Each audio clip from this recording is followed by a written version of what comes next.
अस्सलाम वालेकुम। कहते हैं मौसम तमाम अच्छे अगर आपके अंदर का मौसम अच्छा है।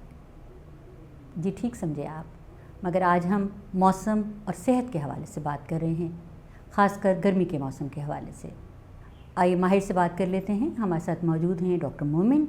जी डॉक्टर साहब, अस्सलाम वालेकुम। वालेकुम अस्सलाम। जी डॉक्टर साहब, ये बताइए क्या गर्मी और सर्दी में मुख्तलिफ़ ग़िज़ाएँ लेना चाहिए और इनका सेहत पे कोई असर पड़ता है? देखिए, ओवरऑल ग़िज़ाएँ तो मुख्तलिफ़ बहुत ज़्यादा नहीं होती, लेकिन मौसम के हवाले से कुछ ऐसे फैक्टर्स ज़रूर होते हैं जिनको हमें अपनी ख़ुराक का इंतख़ाब करते हुए ज़रूर ज़हन में रखना चाहिए। मिसाल के तौर पर आजकल क्योंकि शदीद गर्मी का मौसम है, तो उसमें एक तो हमें ऐसी ग़िज़ा का इंतख़ाब करना चाहिए जो हज़म करने में आसान हो, और दूसरे नंबर पे क्योंकि पानी की अक्सर कमी हो जाती है, तो ऐसी ग़िज़ाओं का इस्तेमाल करना चाहिए जिनके अंदर पानी की अच्छी मिक़दार मौजूद है। वो कौन से ग़िज़ाएँ हैं जिनमें पानी ज़्यादा है? देखिए, अंग्रेज़ी में कहा जाता है ईट योर वाटर, यानी ऐसी ग़िज़ाओं का इस्तेमाल जिनके अंदर पानी की अच्छी मिक़दार है, वो गर्मियों में लाज़मन है। मिसाल के तौर पर अगर हम बात करें, उसमें तरबूज़, टमाटर, खीरा, ये तमाम ऐसे फल और सब्ज़ियां हैं जिनके अंदर पानी की मिक़दार बहुत अच्छी मौजूद होती है। तो इन एडिशन टू कि हम पानी को पानी की सूरत में पिएं, ऐसी ग़िज़ाओं का इस्तेमाल भी ज़रूरी है जिनके अंदर पानी की मिक़दार अच्छी है। इसके साथ साथ इस बात का भी ख्याल रखना चाहिए कि आम तौर पर गर्मियों में लोग मीठे मशरूबात का इस्तेमाल बहुत ज़्यादा शुरू कर देते हैं। ये बात जहन में रखनी चाहिए कि जब भी हम बहुत ज़्यादा मीठा या बहुत ज़्यादा नमकीन खानों का या मशरूबात का इस्तेमाल करते हैं, तो उससे हमें प्यास मज़ीद लगती है। वो हमारे ट्रेडिशनल ड्रिंक्स भी हैं, जैसे तुखम बालंगा है या सत्तू है, ये भी बहुत अच्छी ऑप्शंस हैं। इसके अलावा घर पर जैसे आप लस्सी बनाते हैं, कच्ची लस्सी, उसके अंदर थोड़ा सा आप दूध में पानी ऐड करके लें, या जो ट्रेडिशनली लस्सी हमारी बनती है उसमें हल्की सी आप चीनी के बजाय अगर शहद का इस्तेमाल कर लें या ब्राउन शुगर का, शक्कर का थोड़ा सा इस्तेमाल कर लें, वो बहुत अच्छी ऑप्शन है। तो जो हमारे ट्रेडिशनल बेवरेजेस हैं, देसी मशरूबात हैं, उनका इस्तेमाल बहुत बेहतर है। अच्छा डॉक्टर साहब, हम बात कर रहे हैं ग़िज़ा के हवाले से, तो मुझे ये बताइए कि ख़ास उम्र के लिए आप क्या ग़िज़ा तजवीज़ करेंगे? जैसे बूढ़ों के लिए क्या, उम्र रसीदा लोगों के लिए, बच्चों के लिए या जवान क्या ग़िज़ा ले सकते हैं? देखिए, कोई भी उम्र के आप हिस्से में हों तो सबसे ज़्यादा ज़रूरी ये है कि आप अपनी ग़िज़ा को मतवाज़न रखें। यानी पूरे के पूरे दिन में आपको कोशिश ये करनी चाहिए कि तमाम फूड ग्रुप्स से आप फूड्स को अपनी ग़िज़ा का हिस्सा बनाएं। जैसे कि उसमें सबसे ज़्यादा इंपॉर्टेंट कार्बोहाइड्रेट्स यानी नशास्ता आ जाता है, जो हमारा रोटी, चावल, दलिया, ये तमाम चीज़ें हैं। फिर दूसरे नंबर पे बहुत ही इंपॉर्टेंट प्रोटीन आ जाता है हमारे पास, जिसके अंदर अंडा हो गया, मुर्गी का गोश्त हो गया, मछली हो गई, हमारी जितनी दालें हैं, फलियां हैं, चने हैं, लोबिया हैं, ये तमाम प्रोटीन का बेहतरीन ज़रिया है। और ये बढ़ती उम्र के बच्चों के लिए और जैसे आपने कहा बूढ़े अफराद के लिए बहुत ही ज़रूरी है।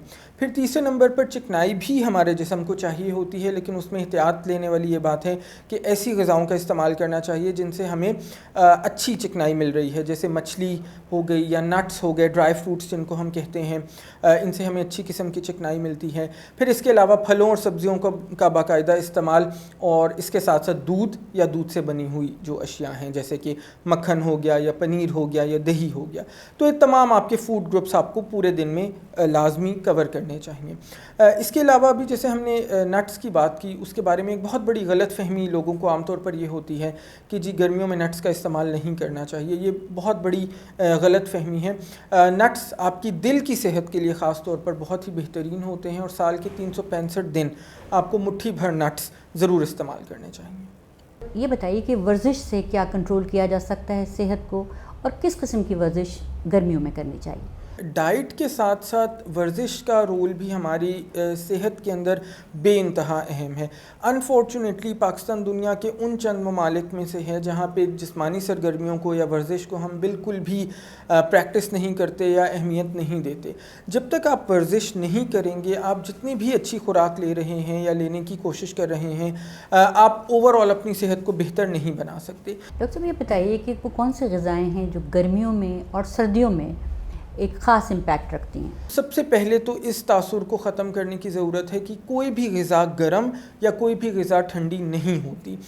یہ ڈپینڈ کرتا ہے کہ اس غذا کو کتنی مقدار میں آپ لے رہے ہیں، اس حساب سے وہ غذا اچھی بری سمجھی جاتی ہے یا آپ کے جسم کے لیے یا صحت کے لیے بن جاتی ہے. تو اس لیے تمام قسم کی غذاؤں کو آپ سردیوں میں بھی استعمال کر سکتے ہیں، تمام قسم کی غذاؤں کو آپ گرمیوں میں بھی استعمال کر سکتے ہیں. ہاں، ان کی مقدار بہت زیادہ ضروری ہے، اس کا تعین کرنا، اور اس کے تعین کے لیے آپ کو بہت ضروری ہے کہ آپ کسی بھی غذائی ماہر سے لازمی رابطہ کریں. میرے ذہن میں ایک سوال آیا آپ کی ان بات چیت سے کہ جن کو شوگر ہوتی ہے وہ کریلے کھانا شروع کر دیتے ہیں، مطلب میٹھے کو کڑوے سے، اس میں کیا حقیقت ہے اس بات میں؟ اس میں بالکل قطعاً کوئی حقیقت نہیں ہے. نیوٹریشن سائنس کے اندر قطعاً یہ بات ثابت نہیں ہے کہ کڑوی چیزیں کھانے سے آپ کی شوگر کنٹرول ہو رہی ہوتی ہے، بلکہ جو ہماری ڈائبٹیز یا شوگر کنٹرول ہوتی ہے اس کا انحصار اس بات پر ہوتا ہے کہ ہم نشاستہ یعنی کاربوہائیڈریٹس کس مقدار میں اور کس قسم کا لے رہے ہیں. کاربوہائیڈریٹ کو کیسے ڈسکرائب کریں گے؟ دیکھیں، کاربوہائیڈریٹس ان تمام چیزوں سے آتا ہے جو جیسے ہم چاول کھاتے ہیں، ہم روٹی یا چپاتی کا استعمال کرتے ہیں، ہم دلیا کھاتے ہیں، آلو کھاتے ہیں، یا نوڈلز یا پاستا آج کل بہت زیادہ کامن ہے. ان تمام چیزوں سے ہمیں نشاستہ مل رہا ہوتا ہے. اچھا، اوور آل اگر ہم نشاستہ کی بات کریں، جیسے ابھی ہم شوگر کنٹرول کرنے کے حوالے سے ذکر کر رہے ہیں، تو اس کو ہم دو قسم کا ڈیوائڈ کر سکتے ہیں. ایک ہمارے پاس ریفائنڈ کاربوہائیڈریٹس ہیں اور ایک ہمارے پاس کمپلیکس کاربوہائیڈریٹس ہیں. ریفائنڈ کاربوہائیڈریٹس وہ والے ہوتے ہیں جن کو جب ہم استعمال کرتے ہیں تو وہ ہمارے جسم میں جا کر، ہمارے خون میں جا کر بہت جلدی ایبزارب ہو جاتے ہیں اور ہماری شوگر کو جلدی بڑھا دیتے ہیں. مثال کے طور پر سفید آٹا یا سفید آٹے سے بنی ہوئی یا میدے سے بنی ہوئی تمام چیزیں، ایسی تمام چیزوں کو آپ کو کم سے کم استعمال کرنا چاہیے، بھلے آپ کو ذیابیطس ہے یا نہیں ہے. دوسرے نمبر پر کمپلیکس کاربوہائیڈریٹس ہیں، یعنی وہ والے کاربوہائیڈریٹس جن کو جب ہم استعمال کرتے ہیں تو وہ ہمارے خون میں بڑی آرام سے ایبزارب ہوتے ہیں اور وہ ہماری بلڈ شوگر کو تیزی سے نہیں بڑھاتے.